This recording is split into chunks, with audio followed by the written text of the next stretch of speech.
Hello friends, welcome to translation Guruji YouTube channel में आपका स्वागत है। आज की वीडियो में हम आपको टेंस बताने वाले हैं। टेंस सबसे पहले बात करें, टेंस कहते किसे हैं तो टेंस काल को कहते हैं, जो हमारा समय होता है उसे कहते हैं। टेंस कितने प्रकार के होते हैं तो टेंस होते हैं तीन प्रकार के। प्रेजेंट टेंस यानी कि वर्तमान काल, पास्ट टेंस भूतकाल, फ्यूचर टेंस भविष्य काल। टेंस को तीन भागों में डिवाइड किया गया है, वर्तमान काल, भूतकाल एवं भविष्य काल।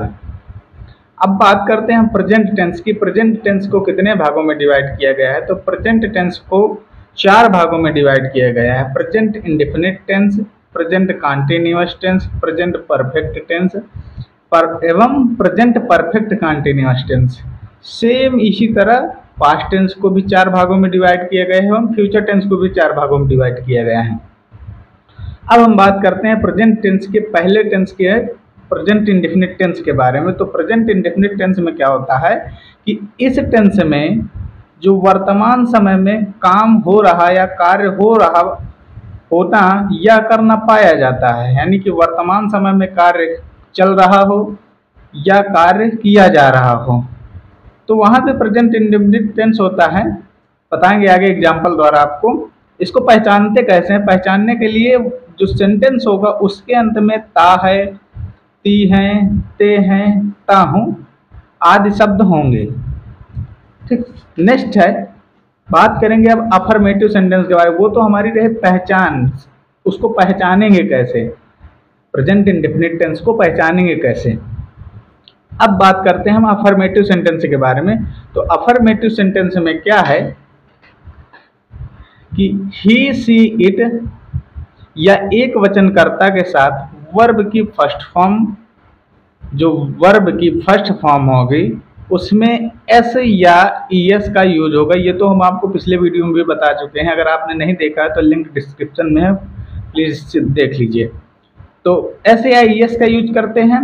वहीं पे अगर आई यू वी दे हो एवं बहुवचन करता हो उसके साथ एस या ईएस का यूज नहीं करते। यानी कि सीधी सीधी बात करें तो एक वचन करता है, यानी कि ही, सी, इट या कोई नाम दिया हो तो उसके साथ एस या ईएस का यूज करेंगे। अदरवाइज आई यू वी दे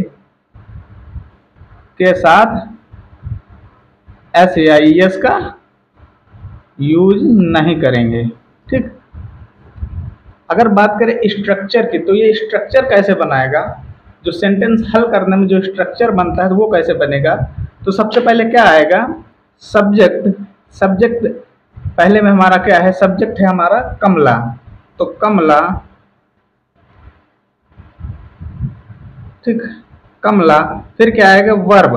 अब वर्ब में दिया गया है अगर सब्जेक्ट जो एक वचन है तो उसमें वर्ब में एस या एस का यूज होगा। तो कमला क्या गाती है, तो क्या करती है, गाती है, तो गाती क्या हो जाएगी, सिंग। अब कमला एक वचन है तो इसके साथ एस का यूज किया जाएगा। क्या गाती है, कैसा गाती है, तो सिंग आ स्वीट। कैसा गाती है, स्वीट, मीठा गाती है। क्या गाती है, सॉन्ग। तो कमला sing a sweet song. Next है, वह अपना पाठ याद करता है। तो वह अपना पाठ याद करता है, तो वह सब्जेक्ट हुआ तो क्या हो जाएगा, ही क्या करता है, याद करता है, तो लर्न। अब बात यहाँ पे जो सब्जेक्ट है वो एक वचन है तो इसके साथ एस का यूज होगा, लर्न्स हिज लेसन। नेक्स्ट है, मैं अपने स्कूल जाता हूँ। मैं अपने स्कूल जाता हूँ, तो मैं क्या हो गया, आई, यानी कि बहुवचन हो गया। तो आई अपने स्कूल जाता हूँ, गो टू माई स्कूल। अब इसमें आप कहेंगे गोज होना चाहिए, नहीं, गोज नहीं होगा क्योंकि आई, मैं जो है ये बहुवचन है, इसके साथ एस या ईएस का यूज नहीं किया जाता है। नेक्स्ट, वे हमें कहानी सुनाते हैं। वे हमें कहानी सुनाते हैं, तो वे क्या होगी, दे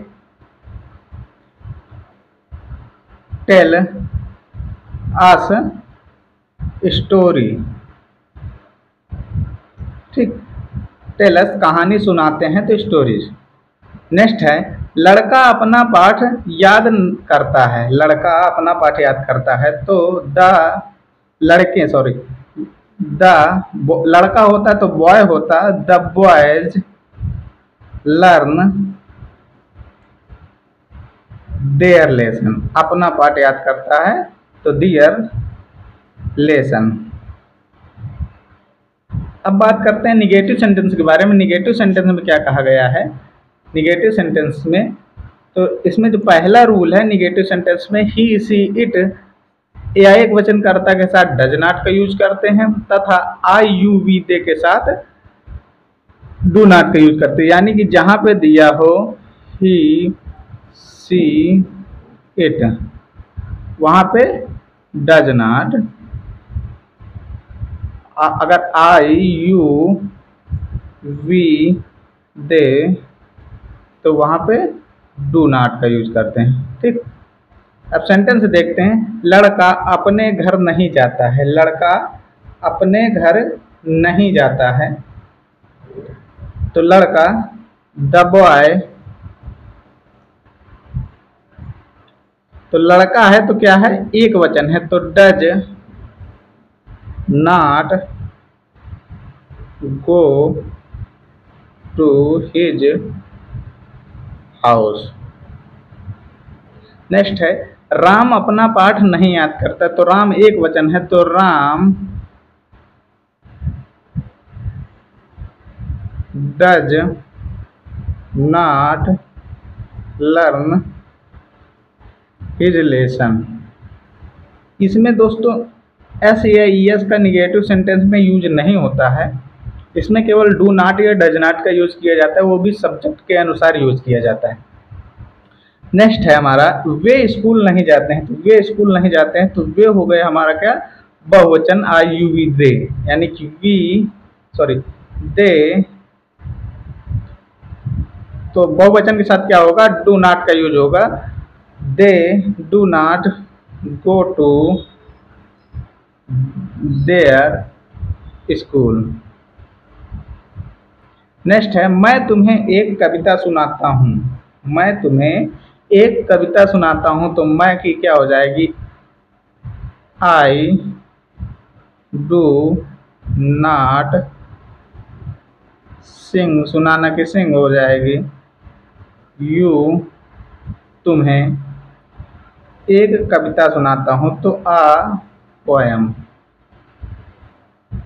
नेक्स्ट है हमारा इंट्रोगेटिव सेंटेंस। इंट्रोगेटिव सेंटेंस में क्या दिया होता है? सॉरी, इंट्रोगेटिव सेंटेंस से पहले एक रूल हमारा रह गया है तो उसके बारे में बात कर लें। यदि वाक्य में कभी नहीं का यूज होता है, यानी कि नेवर का यूज किया जाता है, तो क्या होता है? पिछले में जो था वो केवल नहीं का यूज था तो उसमें एस या ई एस का यूज नहीं किया गया था। अब इसमें आपको बताएंगे कि एस या ई एस का यूज कहाँ पे किया जाता है अगर नेवर आए, कभी नहीं आया हो तो सबसे पहले क्या यूज करेंगे? Subject, never, verb. अगर वर्ब सिंगुलर है यानी कि ही सी इट या एक वचन है तो एस या ई एस का यूज होगा, अदरवाइज नहीं होगा। फिर अदर वर्ड का यूज करेंगे, जो भी अदर वर्ड होगा। मैंने साइड में आपके लिए लिख दिया है, नोट कर लीजिएगा। ही सी इट या एक वचनकर्ता के साथ एस या ई एस का यूज किया जाता है। अगर वहीं पे बहुवचनकर्ता दी हो तो वहां पे एस या ई एस का यूज नहीं करते हैं। एक बात और रही है, अगर नेवर के साथ डू नॉट या डज नॉट का यूज नहीं होता है कभी नहीं किया जाएगा। अगर जहाँ पे नेवर दिया जाएगा वहाँ पे डू नॉट या डज नॉट का यूज कभी भी नहीं किया जाएगा। चलते हैं अपने पहले एग्जाम्पल की तरफ। पहला एग्जाम्पल हमारा क्या है? वह स्कूल कभी नहीं जाता है। तो वह स्कूल कभी नहीं जाता है तो वह एक वचन है तो ही नेवर गो, एक वचन है तो एस आई एस का यूज करते हैं तो गोज टू स्कूल। नेक्स्ट है अच्छे लड़के कक्षा में कभी शोर नहीं मचाते। तो अच्छे लड़के यानी कि good boy, good boys never make a noise in the classroom, sorry class. अगला एग्जाम्पल है, लड़का अपने घर कभी नहीं जाता है। तो लड़का अपने घर कभी नहीं जाता है, तो बॉय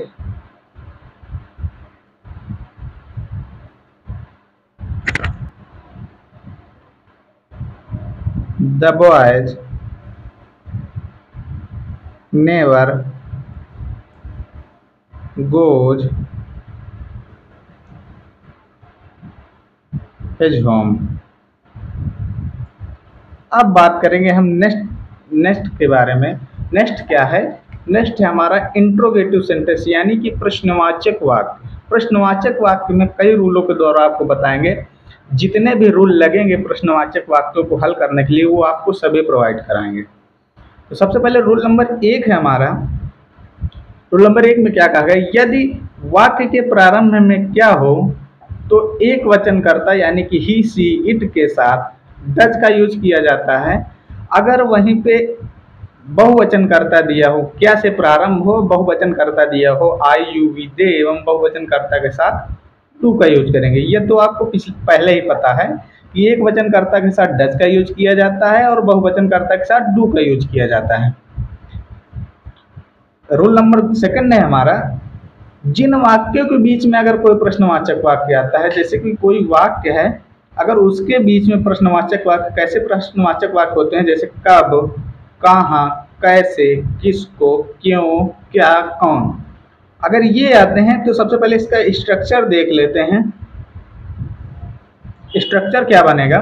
तो सबसे पहले जो प्रश्नवाचक वाक्य होगा उसकी इंग्लिश हम लिखेंगे, फिर सब्जेक्ट के अनुसार डू या डज का यूज करेंगे, फिर सब्जेक्ट हो जाएगा, फिर वर्ब की फर्स्ट फॉर्म हो जाएगी। ठीक, अब आगे देखते हैं अगला रूल। अगला रूल है हमारा रूल नंबर 3। यदि कितना, सेंटेंस में यदि कितना, कितना की क्या होती है? हाउ मच, कितने, हाउ मेनी, कौन सा, व्हिच के साथ अगर सेंटेंस आता है तो उसकी जो संबंधित नाउन होगी, नाउन यानी कि नाम होगा या कोई स्थान होगा या फिर किसी वस्तु का नाम दिया होगा, वो भी साथ में ही आएंगे। अब देखते हैं हमारा पहला क्वेश्चन है, पहला एग्जाम्पल है।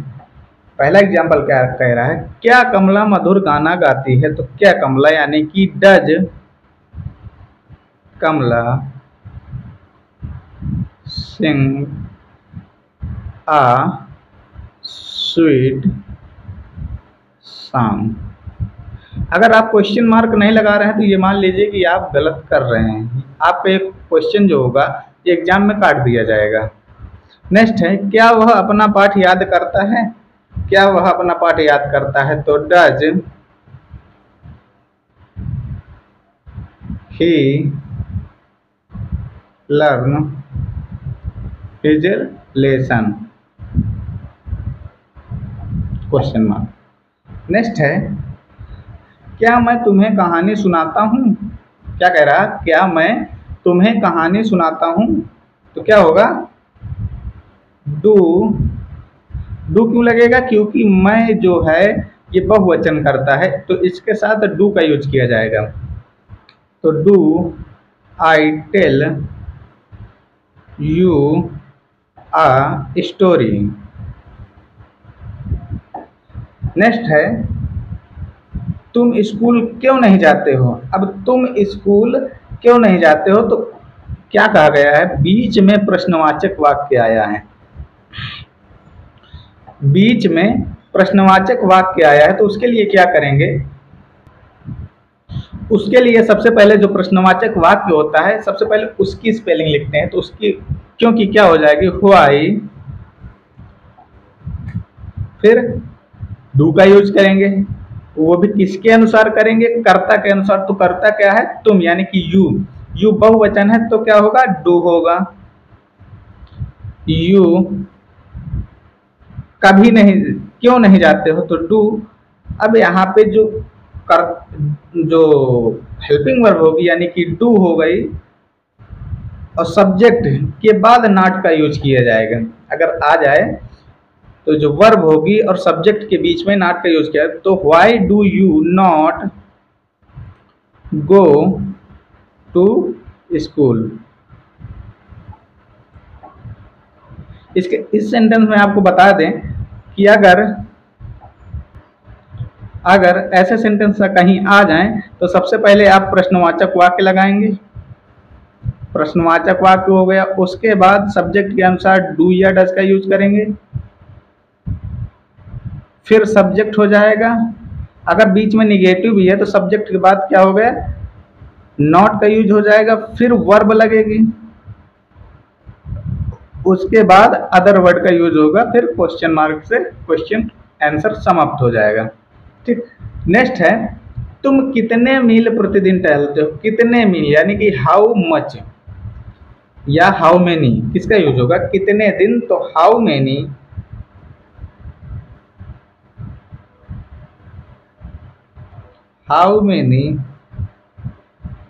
मील्स।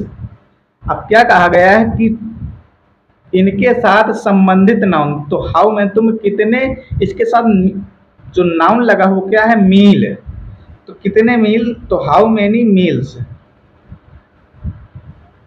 ये संबंधित नाउन हो गए इस सेंटेंस की। हाउ मेनी के साथ कहा गया है रूल में कि हाउ मेनी के साथ संबंधित नाउन्स भी लिखा जाएगा।